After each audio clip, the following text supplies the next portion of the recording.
Thank you, Mike. I just want to start by saying this is a very special day for me as well. I moved back home to Duke from some other place up north back in 2009. And so I began my Duke experience alongside the class of 2013. And when I think back to those first days together, for some of you it was Focus, I'm really still quite amazed with all that we've accomplished together. So parents and loved ones, look, we live in a always on, always connected digital world, and I'm sure that many of your children have kept you informed about what they've been up to over the last 4 years. Some of you have probably heard a little bit more than what you wanted to hear.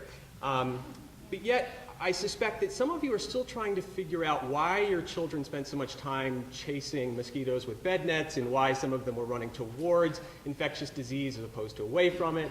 And I know from talking with some of you that you spent a lot of time on Google trying to figure out where in the world your children were. So I thought what I would do would be to spend a few seconds just telling you what your kids have been up to and why we're so proud of them. The class of 2013 has forged what I think is a really unique educational path. If you're like me, you went to college and you picked a major. Sometimes you picked a major and a minor, but it was generally in a subject that had been around for a few decades or maybe hundreds of years. Not our students. Our students consume knowledge as it's being created, and in many cases, they're creating new knowledge as well. Today, we're honoring two very special groups of students. Students who've completed the Global Health Certificate and students who've created the Program 2 with an emphasis in global health. Now, the Global Health Certificate is one of the most rigorous certificate programs at Duke. In addition to their major, they take 6 classes and they do a fieldwork experience. We have 16 different majors represented here today, everything from public policy to psychology to Eurasian and Slavic studies. Program 2, on the other hand, is a unique interdisciplinary educational experience. And what students do is that they put together an alternative Duke undergraduate curriculum in very close mentorship with one of their faculty members. And we have some really boundary-breaking degree programs that have been completed by our Program 2 students. We have Program 2s on the psychosocial determinants of infectious disease outcomes in global health in the Americas, determinants, systems, and interventions, intersections of public health and the performing arts. Now together, I think our certificate students and our Program 2s best represent the interdisciplinary ethos of our institute and of our university, and I think they represent the best of what a Duke education can offer. Now the class of 2013 has also gotten its hands dirty, oftentimes quite literally. Many times, college students, particularly at Duke, take very cushy internships during the summer. Not our students. Our students really get out of the classroom, they go into the field, they become part of the research, the service, and the policy efforts that characterize global health. And along the way, they combat poverty, cross-cultural communication, and answer important questions like, where's the bathroom? Let me give you a few examples of our students' fieldwork experiences. One worked with local organizations in rural India to identify the causes of neonatal mortality.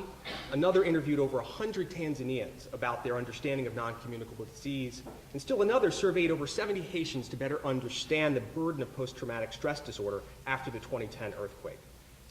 And finally, the class of 2013 is going to go on and do some pretty amazing things. One of the most exciting things about being a professor, particularly at Duke, is spending time with a student and just imagining what they might go off and do in the world. But I'll have to tell you, we don't do very much imagining with the global health students. There's really no question that they're going to go out and leave here and take on leadership positions, both in the field of global health and more broadly. We have students who are pursuing graduate and professional study. We have students who are pursuing a wide range of very, very interesting positions. One is conducting research in Togo on a Fulbright. Another is working on a research project with a US-Kenya collaboration. And many others are taking positions with prestigious service fellowships offered by AmeriCorps, City Year, and Teach for America. This is a very special group of students, and we get to see that from the very first moment that they step on campus. Every day, their curiosity, their intellect, and their drive really keeps us, their faculty, on our toes. Their passion is one of the primary reasons we do what we do, and why global health is growing so rapidly here at Duke. The class of 2013 is the largest class that we've yet graduated. And next year, as Dr. Merston said, we'll offer one of the first liberal arts majors in global health in the country. And I just want to say that these students are really the ones who've paved the way for that. In 4 short years, this class of 2013 has worked hard. They've also played really hard. They've learned a lot, and they've shared their talents and their spirit with communities around the world. And fortunately for all of us, they're just getting started. Congratulations, class of 2013.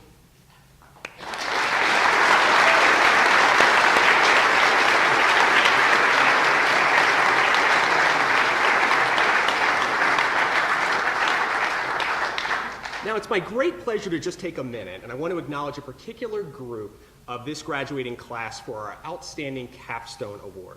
Now, Capstone is one of my favorite parts of the Duke undergraduate education in global health. It's the culminating experience for global health undergraduates. And what students do is that they apply analytical tools from their coursework to real-world global health problems. They think about their field work, they work in multidisciplinary teams, and together they really try to solve an actual global health problem. They work very closely with their faculty instructors, Professor David Boyd and Dennis Clements, and they spend the entire semester conducting background research, doing literature reviews, gathering data, analyzing a problem. Ultimately, they summarize all of this into a really substantial report, and they present their research to faculty. And every year, the faculty are marvel at all that they've accomplished. And every year, this is one of the hardest things for our faculty to decide. So would Sadhana Gupta, Michael Maranzano, Anamika Saha, and Grace Zhao please come down.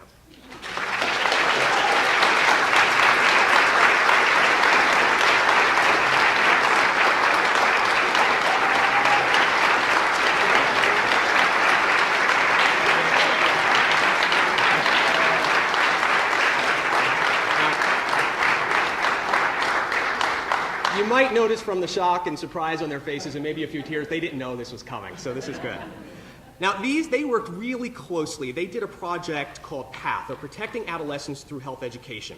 In it, what the group did was they created a prescription drug curriculum for youth in the Lumbee tribe of southern North Carolina. Now, the problem with prescription drug use was one that I wasn't aware of, and I think it was one that the group wasn't aware of either, but they did something that was really very unique and very characteristic of what we do in global health. They went into the community and they asked the community, what's your biggest problem? And the community said prescription drug abuse, and they tried to find a solution. So every student project this year was impressive, but this particular group really stood out. They went out of their way to make sure that they could provide the Lumbee tribe with an option for dealing with this prescription drug problem. Now, how far out of the way did they go? Lumberton's about 100 miles away from here. So they went down past Fayetteville near the South Carolina border, and they visited the area multiple times to conduct interviews with educators, healthcare providers, and patients.